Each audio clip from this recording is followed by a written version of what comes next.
Hello everybody, RJ here, and we're back to talking about the Galactic regions. And we're back to using my intro too, because I forgot to put it in the last one. Anyways, today is the big one, so I'm not going to do two like the previous video. It's just going to be Outer Rim today, unknown regions, wild space, anything like that. I'll do that one next time. For now, let's talk about planets, and man, we have a lot to go through. First and foremost, Tatooine, most famous Star Wars planet. If you've seen a Star Wars, you've probably seen Tatooine, because it's in all of these ones. It is famously the home of Anakin and Luke Skywalker, as well as Jabba the Hutt, and the farthest place from the bright spot at the center of the galaxy. Not really, but Luke is a farm boy and probably doesn't really know about these things. I mean, hell, he wanted to join the Empire at the start of Episode 4. But I'm getting carried away. Tatooine was a desert planet and home to two native species, the Jawas and the Tusken Raiders. Legends, it actually used to be a verdant planet full of life until the Rakata bombed it into a desert. Next up is Hoth, the polar opposite, I hate myself too, of Tatooine. It is an ice planet, home to the native Wampas and Tauntauns. In 3 ABY, it was home of the rebel headquarters for about a month until it was discovered by the Empire, leading to the Battle of Hoth.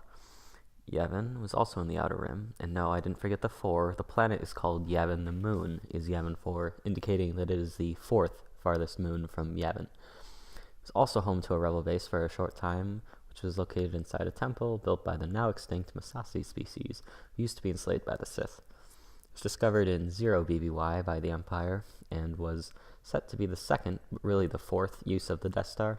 However, in the Battle of Yavin, the very same that the terms BBY and ABY come from, the Death Star was destroyed and the rebellion escaped. Bespin, was a gas giant very close to Hoth. It held the famous Cloud City under governorship of one Lando Calrissian, and it was a mining city for Tabana gas, which was used in blasters. Boy, do I know about those. Dagobah was a swamp planet and home of Yoda after the rise of the Empire.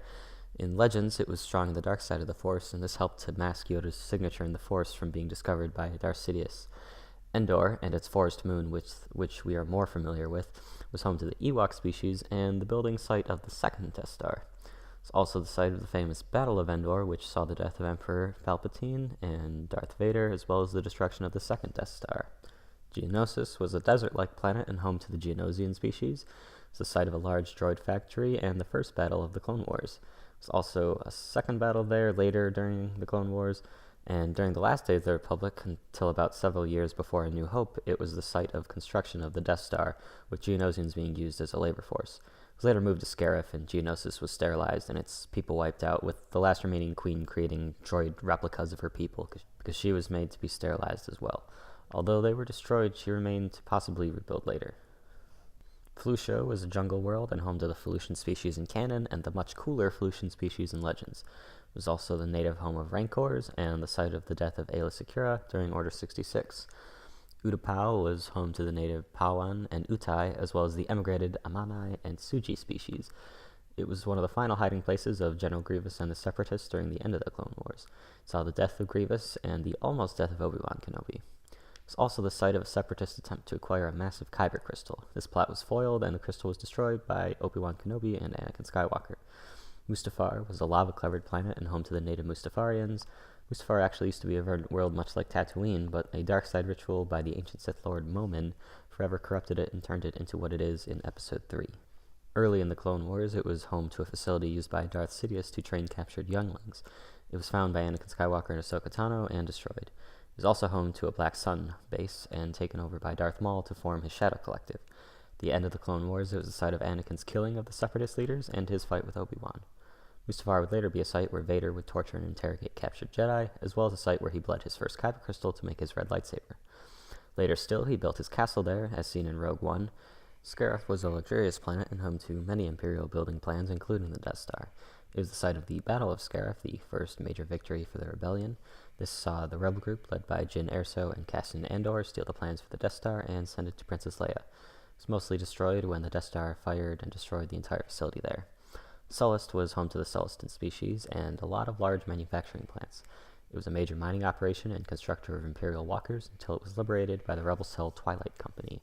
It was later the site of a massing of the rebel fleet before the Battle of Endor. Mon Cala is an ocean planet and home to the Mon Calamari species as well as the Quarren species.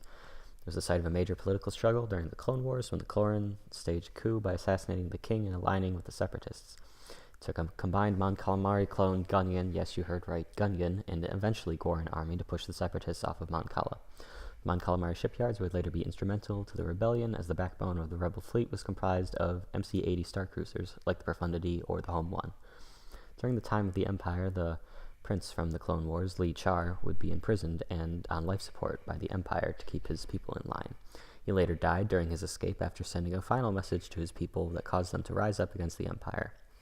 Ryloth was a harsh world full of dangerous animal life as well as the Twi'lek species. Ryloth found itself under siege for most of its history due to the Twi'lek's tendency to be wanted as slaves, usually by the Hutts. During the Clone Wars, a harsh occupation by the Separatists occurred, and under the Empire it was no different. As such, roving bands of freedom fighters called the Free Ryloth Movement were created under the guidance of one Cham Syndulla, father of Hera Syndulla. The group grew big enough that during the Empire they were able to use old CIS ships to take down a Star Destroyer and sorta kinda almost kill the Emperor and Vader, but not really. Rhodia was a swampy planet with the native Rhodians living in domed cities, and to be honest, there's not much else to say about it. Korriban, or Moraband if you're annoying, was the ancient home of the Sith, similar to what Ahch-To was to the Jedi, or Tython and Ossus if you like those better. It contained many Sith tombs and temples, including that of Darth Bane, the creator of the Rule of Two. Yoda went there during the Clone Wars in his quest to find the wellspring of life and learned how to become a Force ghost. A lot of stuff happened in Legends there, but it remains to be seen how much of that will still be true. Depends on how Disney handles the Old Republic. Dathomir is another dark side planet and home to the Night Sisters. They were a group of female witches who used the dark side of the Force in a way that's very different from the Sith. Their quote-unquote magic was very powerful, with some being able to create armies of undead zombies, among other things. They were responsible for creating Savage Opress and returning Darth Maul to sanity. They were almost completely wiped out by General Grievous during his attack, but later managed to almost capture him and Count Dooku. However, they were defeated again, and their leader, Mother Talzin, was killed. She was considered a rival by Sidious and very dangerous. Maul would have a base there during his time as the head of Crimson Dawn, and he would be there in Rebels as well. It is possible that all the Night Sisters are dead, although it might have just been the group that Mother Talzin was in charge of that died. It could be others. There's also a group of male Zalbreks who also live on the planet, and they were called the Night Brothers. This is what Maul and Savage Opress were. Although it is unclear, it appears that only male Zabreks were born, as well as only female Dathomirians. It's also possible that anyone who wasn't one of those things was killed. Dantooine was the site of a major battle during the Clone Wars, as well as a rebel base during the Galactic Civil War. It's also the location of the official joining of the rebel cells into the Alliance to restore the Republic in 2BBY. In Legends, there was a Jedi Enclave there, and it was important in the KOTOR series. Megiddo was an ice world and home of the Lurman species from the Clone Wars, that's these monkey people. It was under control of the Banking Clan and allied with the Separatists during the Clone Wars. Ki-Adi-Mundi died there during Order 66, and it was also home to many Kyber crystals. Legends, it was the home of Darth Plagueis, and one of the places he took Palpatine to train him. Mandalore was the home of the warlike Mandalorian clans. They lived in domed cities because past wars had devastated the planet's surface. Previously a warrior people during the Old Republic, the Mandalorians had adopted a new pacifist philosophy after the aforementioned wars that destroyed Mandalore's surface. During Obi-Wan's apprenticeship to Qui-Gon, they were both stationed there to protect the leader of Mandalore, Satine Kryze, from anti-pacifist movements. During the Clone Wars, Mandalore was the head of a council of neutral planets that neither supported nor opposed the Separatists. Satine was eventually killed by Darth Maul after he took over the anti-pacifist faction known as Death Watch. After this, Maul was captured by Palpatine, but later rescued by Death Watch and returned to power on Mandalore. Near the end of the Clone Wars, Ahsoka and Rex took part in the siege of Mandalore to take it back when Order 66 occurred, and they were forced to fake their deaths to escape. Mandalore had a habit, during the Old Republic, of going to war with the galaxy in Legends. This was better defined, but I assume we'll get more eventually. Lasan was a planet colonized by the Lasat, and mostly considered the homeworld of the Lasat. It was not, their sun is, however that's in wild space, so I'll save that for next time. Lasan was attacked by the Empire, and an experimental weapon which was tested out wiped out nearly all of the Lasat on the planet. Castellan was a water planet and home to the Colossus Station, as seen in Star Wars Resistance. It was a racing and refueling platform, and target for the First Order in the time before the firing of Starkiller Base. Cantonica was a desert planet and home to the casino Canto Bight, as well as the artificial ocean known as the Sea of Cantonica. During The Last Jedi, this is the planet that Finn and Rose go to find the Master Codebreaker and leave with DJ. It was an extravagant casino world and a popular vacation destination for the wealthiest people in the galaxy. Dakar was the home of the Resistance base in Episodes 7 and 8. The base was later destroyed at the start of The Last Jedi. Malachor was the site of an ancient battle between the Jedi and the Sith. It was also the location of a Sith superweapon. In Rebels, it's where Ezra, Kanan, Ahsoka, and Maul fought with the Inquisitors as well as Vader. It held a Sith holocron and a cross-cord lightsaber. During his apprenticeship to Darth Sidious, Maul was taken there to learn more about the Sith and to foster his hatred for the Jedi. It is likely based off the Legends planet of Malachor 5, where a superweapon called the Mass Shadow Generator destroyed the planet, as well as most of the Mandalorian and Republic fleets during the end of the Jedi's Civil War. It fired again at the end of the first Jedi Purge, this is Legends now, and destroyed the planet for good along with the Treyas Sith Academy on the surface. Kessel was a spice mining planet under control of the Pike Syndicate. It also held coaxium. Many were sent to the spice mines as punishment for crimes. This usually meant death within a few months, as it was extremely dangerous. Kessel was located the very difficult-to-navigate Akkadi's Maelstrom. A route was mapped through the Maelstrom known as the Kessel Run. The Maelstrom contains black holes as well as Purgil. Lothal was a grassy planet and home to Ezra Bridger as well as the native Lothcat and Lothwolf species. A rebel cell known as Phoenix Squadron operated out of Lothal as well. Under the leadership of Governor Price, Lothal attempted to become the leading Imperial center in its part of the Outer Rim. Before its main factory was blown up, Grand Admiral Thrawn's TIE Defender project was stationed here. Lothal was the site of the defeat of Grand Admiral Thrawn and his departure into the unknown regions with Ezra Bridger by way of a herd of Purgil. Nal Hutta was the home of the Hutt species. It was a swampy world and the heart of all Hutt cartel operations. Nar Shaddaa was a moon of Nal Hutta and was known as the Smuggler's Moon. It was a city-planet moon like Coruscant. It held many of the Hutt's illicit business, as well as being full of crime and poverty. Luke once got sent to the fighting pits of Gracchus the Hutt there and was almost captured by the Empire. Toydaria, it's actually in the Midrim and I forgot it, but don't worry about it. This is the home of the Toydarian species, like Watto. It was initially neutral in the Clone Wars, but eventually gave its support to the Republic. Gamorre was the home of the Gamorrean species. Eriadu was the home of Grand Moff Wilhuff Tarkin and one of the most revered planets in the Outer Rim. The Tarkin family had been in control of the planet for generations, and it was a major source of manufacturing in the Outer Rim. Zygeria was the home of the Zygerian species. It was also the one-time capital of the Zygerian slave empire. After the Republic banned slavery, Zygeria faced a slow decline until the Clone Wars when they sided with the Separatists. Munilist was the home of the Mun people. It, along with Scipio, were important worlds for the intergalactic banking clan. Christophsis was a crystal-covered planet and important battleground during the Clone Wars. It was also a source of kyber crystals. We're going to do a bunch of Rogue One planets in a row for a bit. Vault was an ice planet where Jin was born. Lamu was the planet she grew up on, where Director Krennic found Galen Erso, and Eadu is the planet where Galen Erso dies. It was also an Imperial research facility for the Death Star, and the base was destroyed by the rebels shortly before the Battle of Scarif. Terrace was an early member of the rebellion. Its surface was covered with wrecked Star Destroyers. In Legends, it was the site of Darth Malak's betrayal of Darth Revan. It was bombarded by Malak and left in ruins later when it was discovered that Revan had survived. Ziost was important in Legends as a holy world to the Sith. After they destroyed their home world of Korriban, it became the capital of the Sith Empire. It was a jungle planet with many dangerous animals, and where Vitiate started his Sith Empire.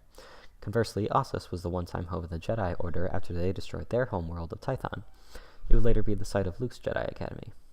Renvar was an ice planet, and yes, it's only here because it was in the original Battlefront. Pantora was the home of the Pantoran species, who had some decent screen time in the Clone Wars. George Lucas himself played a Pantoran in Revenge of the Sith, his only on-screen appearance in the series. Saleucami was the planet where Stas Ali was killed during Order 66. It was also the home of the deserter Cut Lawquane in the Clone Wars. Kintan was the home of the Nikto species, and Hanagur was the home of the Nogri species. And that's all the planets I'm going to cover. I definitely missed some, but I'm pretty sure I got all the important ones. Okay, now the general overview part. The Outer Rim was mostly devoid of the galactic governments. During the Republic, since joining was optional, there were many planets in the Outer Rim that were just not part of the Republic. Hutt space is a perfect example of this, but even outside of the Hutt-controlled space, there would still be thousands of worlds that were uninhabited or had no native intelligent or spacefaring species. None of these planets would really be members of the Republic and would have limited technology or civilization themselves. Now, don't get me wrong, there are still planets that do well for themselves and are members of the Republic, but the Outer Rim is too big to be even close to this being standard. During the Empire, the Outer Rim was pilfered for resources. The Rebellion hid in the Outer Rim and took advantage of the size of the Outer Rim compared to the size of the Imperial fleet. The number of planets in the Outer Rim exceeded the number of Star Destroyers by several orders of magnitude, and most Star Destroyers were kept on the more corporate worlds in the galaxy. So, for the most part, the Outer Rim was left to its own devices, unless it was being strip-mined for resources, of course. Most of the injustices the Empire commits are in the Outer Rim, and they go completely unnoticed by the greater galaxy. It's probably very similar to the Old Republic with the expansion region and Mid-Rim. I talked about that last time. But yeah, the Outer Rim is basically the Wild West of the galaxy. Little connection to the main governing body, but it's like still part of it and has resources that get fed back into it. But there's little to no presence of the major governing body in most areas, with most planets being left to their own devices, whether that be a legitimate local authority or pirates or gangsters. Okay, so I've kind of been giving the impression that most Outer Rim planets had no Imperial presence, and that's untrue. Most planets had a local garrison with stormtroopers and walkers, TIE fighters, but money would not have something as big as like a Star Destroyer. And again, this is only if they are a planet that was being used for resources or had relative importance in the Empire. Like, say, if they were important enough to have a senator, i.e. the most important planet in each sector. But in terms of total planets, there were way more that had no native sentient life or substantial immigrated sentient life. So they're either completely unexplored and uncharted, think something like Hoth, or just had small groups of people living there that had no real greater connection to the rest of the galaxy, think Ken and Felicia. So yeah, that's it for me. If you like the video and you want to see more, I have a series on all the more core-word parts of the galaxy. If you want to see what comes next, you can subscribe to be notified when the Wild Space and Unknown Regions part comes out next. If you know anyone who might be interested, please share. You can follow me on Twitter. I don't know why you would, but you can. Username is @star_warsgalaxy. If you have any topics you'd like me to make a video on, leave it in the comments. And that's all. Bye.